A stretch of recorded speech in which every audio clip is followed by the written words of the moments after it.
Hello అండి, welcome to vintage spices. ఈరోజు నేను సందువా చేపల పులుసు విలేజ్ స్టైల్లో అథెంటిక్గా ఎలా చేయాలో చూపిస్తాను. అలాగే some health benefits, pregnant ladies తినొచ్చా లేదా అనేది కూడా చాలామందికి డౌట్ ఉంటుంది కదా, అది కూడా క్లియర్ చేస్తాను. వీడియోని ఎక్కడ కూడా స్కిప్ చేయకుండా లాస్ట్ వరకు చూడండి. దీనికోసం కడాయిలో ఆయిల్ హీట్ ఎక్కిన తర్వాత కొంచెం మెంతులు, సన్నగా కట్ చేసుకున్న ఆనియన్స్ వేసి ఆనియన్స్ అనేవి మంచిగా కలర్ చేంజ్ అయ్యేంత వరకు ఫ్రై చేసుకోవాలి.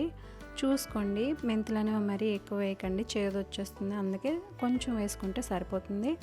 ఆనియన్స్ అనేవి మంచిగా ఫ్రై అయ్యాయి కదా, ఇందులో మన సీక్రెట్ మసాలా వేసి 2.5 స్పూన్ వరకు వేసుకొని పచ్చివాసన పోయేంత వరకు ఫ్రై చేసుకోవాలి. ఈలోపు మసాలా ఎలా ప్రిపేర్ చేసుకోవాలో చూపిస్తాను చూడండి.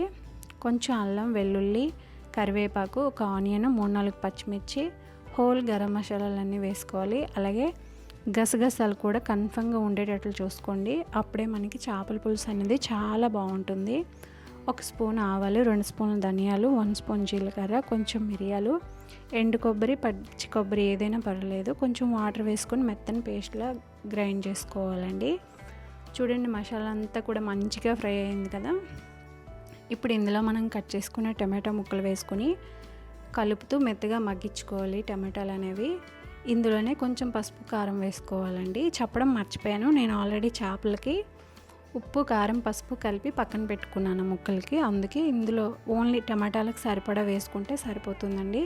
ఇప్పుడు చింతపండు రసం అనేది వేసుకోవాలి, పులుసుకు సరిపడా వేసుకొని మనం కలిపి పెట్టుకున్న చేప ముక్కలు అనేవి ఇందులో వేసుకొని ఆయిల్ పైకి తేలేంత వరకు కూడా ఉడికించుకోవాలండి. ఈ చేపలు ఉడికేలోపు వీటి హెల్త్ బెనిఫిట్స్ చెప్తానని చెప్పాను కదా, ఎవరైతే డైట్ ప్లాన్ చేస్తారో వాళ్ళకి చాలా యూజ్ అవుతుందండి. ఎందుకంటే ఫ్యాట్ తక్కువ ఉంటుంది, ప్రోటీన్ ఎక్కువ ఉంటుంది, స్కిన్ కూడా చాలా మంచిదండి. ఐరన్ రిచ్ ఫుడ్, ఫ్యాటీ ఆమ్లాలు అన్నీ ఉంటాయి, చాలా బాగుంటుందండి. అందరూ తినొచ్చు, అలాగే ప్రెగ్నెంట్ లేడీస్ కూడా తినొచ్చు. మోడరేట్గా తినాలండి. ఏవైనా హెల్త్ ప్రాబ్లమ్స్ ఉంటే డాక్టర్ని అడిగి తినాలండి ప్రెగ్నెంట్ లేడీస్ అప్పుడప్పుడు.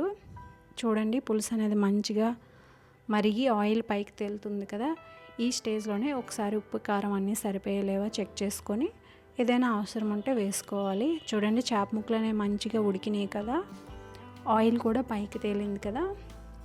ఇప్పుడు మనం ఇందులో సన్నగా కట్ చేసుకున్న పచ్చిమిర్చి, కొంచెం కొత్తిమీర తరగనేది ఎక్కువ వేసుకోవాలండి, అప్పుడే చేపల పులుసు చాలా బాగుంటుంది. కొత్తిమీర తరుగు వేసుకోండి, తీసుకొని దింపేయడమే అండి, అంతే. ఎంతో టేస్టీ అయిన సందువ చేపల పులుసు రెడీ. వేడి వేడి అన్నంలో వేసుకొని తింటే చాలా అంటే చాలా బాగుంటుందండి. మీకు ఎలా వచ్చిందో ఒకసారి ట్రై చేసి కామెంట్లో పెట్టండి. అలాగే మన ఛానల్ ఎవరైనా ఫస్ట్ టైం చూస్తే సబ్స్క్రైబ్ చేయండి. వీడియో నచ్చితే లైక్ చేయండి.